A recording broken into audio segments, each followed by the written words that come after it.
Hello বন্ধুরা, আসসালামু আলাইকুম। স্বাগতম জানাচ্ছি আপনাদের আমাদের টেকনো বাংলার আরেকটি ভিডিওতে।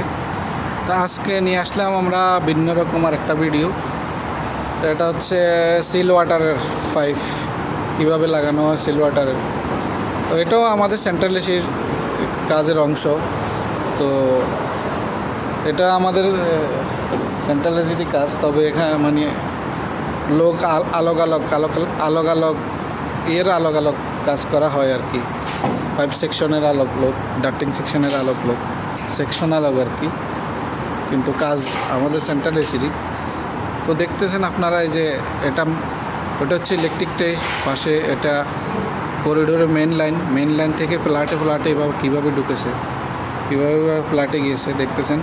এটা হচ্ছে মেন লাইন, এখন যেটা দেখাচ্ছে এই যে এটা মেন লাইন। এটা থেকে আবার ফ্ল্যাটের মধ্যে গিয়েছে, যে ছোটো পাইপ হয়ে ফ্ল্যাটের মধ্যে গেছে। যে ওইখানটায় মেশিন আছে।